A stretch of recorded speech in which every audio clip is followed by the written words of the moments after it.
Dinas Perindustrian dan Perdagangan DIY mengakui pasokan beras di wilayah Jogja berkurang. Permintaan beras bansos di musim kampanye yang tinggi menjadi salah satu penyebab berkurangnya pasokan beras. Kepala Dinas Perindustrian dan Perdagangan DIY, Syam Ariyanti menyebut yang terjadi adalah berkurangnya pasokan beras sehingga para pedagang menerapkan aturan pembatasan pembelian agar terdistribusi merata ke masyarakat. Syam juga menjelaskan berkurangnya pasokan beras akibat kendala gagal tanam. Namun, di waktu bersamaan terjadi peningkatan permintaan dari partai politik dan calon legislatif yang melakukan kampanye pembagian beras bansos. Sebenarnya di daerah istimewa Yogyakarta itu tidak ada terjadi kelangkaan beras. Yang ada memang terjadi penurunan pasokan beras. Di distributor jadi kenaikan permintaan dikarenakan ada beberapa, ya kita tahu kan ini baru musim, kemarin kita kan baru musim kampanye ya, ada beberapa caleg-caleg yang itu juga memberikan bantuan sosial pada masyarakat. Selain akibat gagal panen karena pembagian bansos bantuan beras yang jor-joran jelang pemilu dituding menjadi penyebab kelangkaan dan kenaikan harga beras di pasaran. Merespons tudingan ini, Kepala Badan Pangan Nasional Arief Prasetyo Adi membantah. Menurut Arief, bantuan beras tersebut merupakan bukti negara hadir untuk masyarakat yang membutuhkan. Arief juga menegaskan Presiden Jokowi sudah memerintahkan agar stok beras Bulog segera disalurkan ke pasaran. Jadi kami ditugaskan hari ini untuk mendistribusikan stok Bulog yang ada di Bulog kepada pasar. Sebenarnya kalau bansos itu nggak ada kaitannya sama harga, tetapi ini memang negara hadir. Kalau bansos itu atau bantuan pangan itu tidak mempengaruhi itu. Ya. Selain membanjiri pasar dengan stok beras Bulog, pilihan mengimpor beras menjadi andalan pemerintah. Sebanyak 2 juta beras akan diimpor untuk hadapi stok beras tahun depan. Untuk 2 juta ton, kita izin itu adalah selama 1 tahun penuh, sehingga kita akan kelola sedemikian sehingga pasokan dan stoknya tersedia sekarang terutama untuk menghadapi Ramadan dan Lebaran dan menghadapi musim belum panen ini, dan tapi juga nanti sekaligus untuk paceklik pada bulan Juni, Juli sampai dengan Oktober itu juga kita siapkan. Jadi insya Allah stok Bulog tersedia dan terjaga. Cepat tanggap pemerintah pusat mengatasi kelangkaan serta naiknya harga beras premium menjadi hal yang sangat dinantikan masyarakat. Apalagi memasuki tahun politik, stabilitas harga pangan mutlak untuk diawasi. Saudara, untuk mengetahui apakah kenaikan harga beras dan berkurangnya stok beras di sejumlah daerah karena pengaruh banyaknya permintaan beras untuk bansos, sore ini kita akan bahas bersama pengamat ekonomi dari Indef, Esther Sri Astuti. Selamat petang, Mbak Esther. Halo, selamat sore, Mas Baik, Rahmat. Mbak Esther, apakah Anda melihat beras bansos yang gencar dibagikan ini mempengaruhi stok beras seperti yang terjadi di Jogja?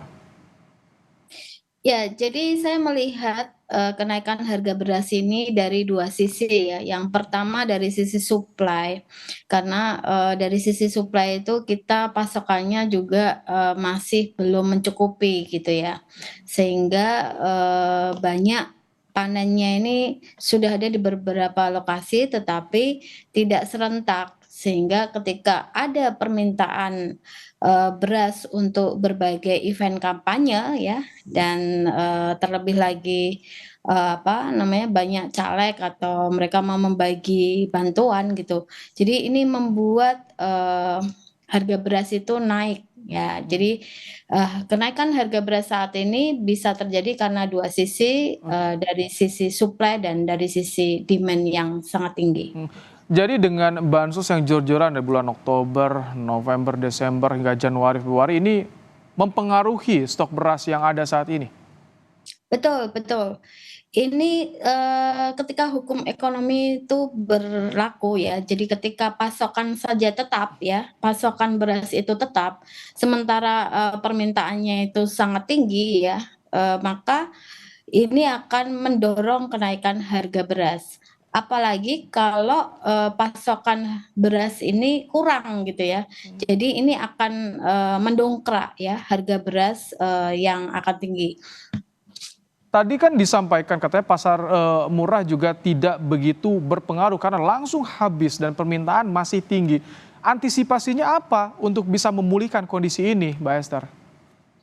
Ya, antisipasinya kalau mereka mau bagi bantuan jangan bentuk beras, dalam bentuk uang misalnya atau bentuk yang lain. Tapi Sehingga tak boleh kan kalau itu politik uang, apalagi tak boleh, itu dilarang. nah itu dia kan, kalau, beras atau yang lain kan mungkin tidak akan apa, tidak akan menjadi, dorongan ya, pemicu untuk menjadi harga beras itu lebih tinggi gitu ya. Jadi, menurut saya ini politik uang atau, politik bansos ini harus dihentikan lah gitu. Hmm. Jadikan, apa, pemilu ini pemilu yang bersih ya. Jadi, kita pasokan beras sudah kurang ditambah demand yang sangat tinggi, menurut saya ini, akan, terus mendorong harga beras, sampai, tidak tahu nih sampai berapa gitu ya. Apalagi nanti ada event puasa, ada event lebaran gitu. Nah ini, saya khawatir sekali. Hmm. Ini kalau antisipasi ke depan soal misalnya kalau misalkan sampai 2 putaran kan sampai Juni, artinya panjang sekali rentang waktunya. Dengan kampanye seperti ini bagaimana? Apakah suplai kita harus ditambah atau bagaimana menurut Anda?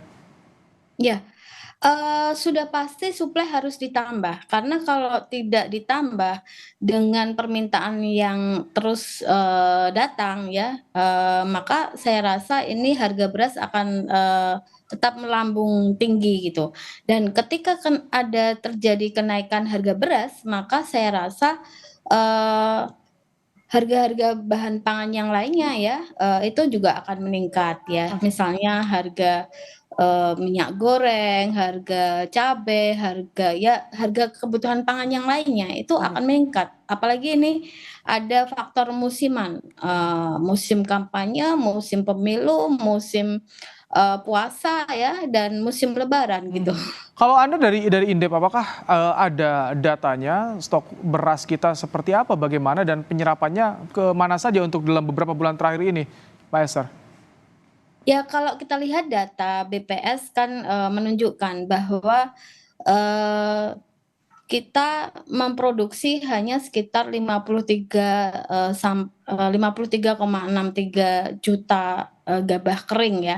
Nah, sementara, produksi berasnya nanti hanya terjadi sekitar, dari gabah kering ke beras hanya sekitar 31, juta ton beras. Nah, sementara konsumsi, dari apa, beras pada kondisi normal itu sekitar 30 sampai 35 juta Oke. ton, beras gitu, sekitar kalau per bulan itu sekitar 2,5 sampai 3 juta, Oke. ton, per bulan. Oke. Nah, itu kondisi normal. Nah, Mhm. kalau kondisi tidak normal, misalnya dengan banyaknya permintaan karena ada bantuan ya, Mhm. kemudian ada, puasa dan ada, lebaran, ditambah Oke. lagi dari sisi, suplai itu panennya juga, Baik. kurang gitu ya, dan ini musim hujan nih, banyak banjir. Oke. Jadi Mbak apa Esther, distribusi. apakah dengan jor-jornya bansos ini menurut Anda sudah diperhitungkan atau tidak berdampak pada kelangkaan stok beras yang saat ini terjadi? Lalu atau mengatasinya bagaimana? Apakah perlu impor atau seperti apa? Nah, saya sudah mendengar dan beberapa, berita ya bahwa pemerintah mengantisipasinya dengan impor beras, tapi ini kan bukan solusi ya.